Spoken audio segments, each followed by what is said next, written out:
আসসালামু আলাইকুম বন্ধুরা, আজকে আবার একটা রান্নার ভিডিও নিয়ে আপনাদের সামনে চলে এসেছি। বন্ধুরা, আজকে আমি চিংড়ি মাছ দিয়ে পটলের ভর্তা বানিয়ে আপনাদের সঙ্গে শেয়ার করব। আপনারা পুরো ভিডিওটা দেখতে থাকুন। আর আমার চ্যানেলে যদি আপনারা নতুন হয়ে থাকেন, অবশ্যই আমার চ্যানেলটিকে সাবস্ক্রাইব করে পাশে থাকবেন। তো এখানে আমি পটলগুলোকে কেটে ধুয়ে পরিষ্কার করে নিয়েছি। এখানে আমি সমস্ত রকমের উপকরণ একেবারে রেডি করে নিয়েছি। তো কড়াটা আমি বসিয়ে দিয়েছি, কড়াটা আমার গরম হয়ে গেছে। এবার আমি অল্প করে একটু সর্ষের তেল দিয়ে দেবো। তেলটা আমার গরম হয়ে গেছে। এবার আমি কেটে ধুয়ে পরিষ্কার করে রাখা পটলটা তেলের মধ্যে দিয়ে দেবো। আমি অল্প করে একটু লবণ আর হলুদ দিয়ে পটল করে হালকা হালকা করে ভেজে নেব।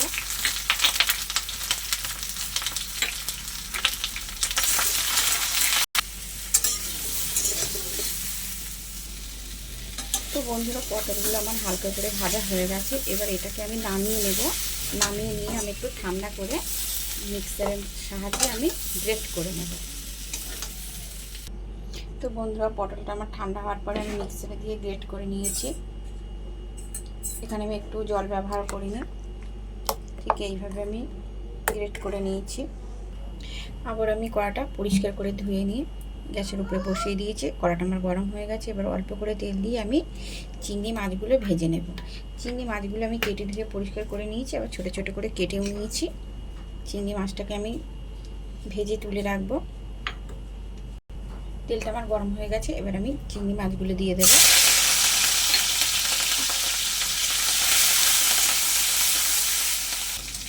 চিংড়ি মাছগুলো আমার ভাজা হয়ে গেছে। এবার আমি তুলে নেব।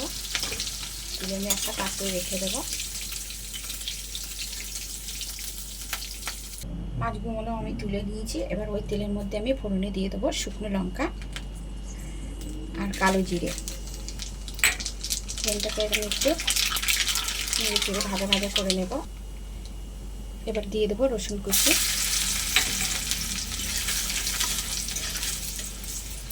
তারপরে দিয়ে দেবো পেঁয়াজ কুচি,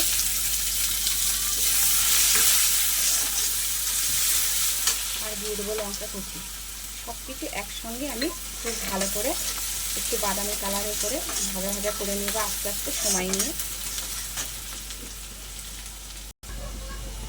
সব কিছু আমি খুব ভালো করে একটু বাদামি কালার করে ভাজা ভাজা করে নিয়েছি। এবার আমি দিয়ে দেবো অল্প করে একটু হলুদ গুঁড়ো, আর কালারের জন্য দিয়ে দেবো কাশ্মীরি লঙ্কার গুঁড়ো।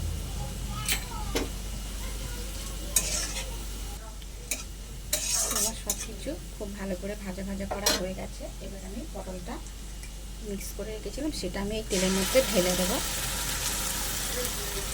এবার সব কিছু একসঙ্গে ভালো করে খুব মিক্স করে নেব।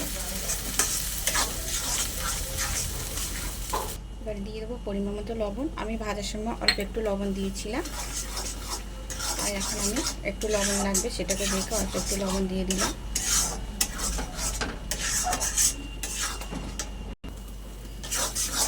তো বন্ধুরা, অনেকটাই আমার এটা শুকিয়ে এসেছে। আমি আর একটু ভালো করে শুকিয়ে নেব, রসটা যাতে না থাকে। এবারে দিয়ে দেবো ভেজে রাখা চিংড়ি মাছটা।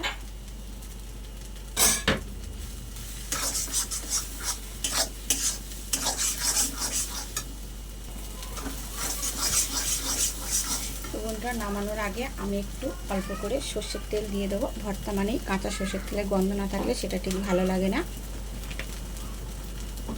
আমি অল্প করে একটু সর্ষের তেল দিয়ে দিলাম।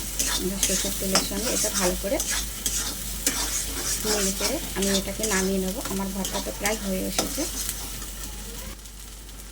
তো বন্ধুরা, ভর্তাটা আমার হয়ে গেছে। এবার আমি একটা পাত্রে নামিয়ে নেব।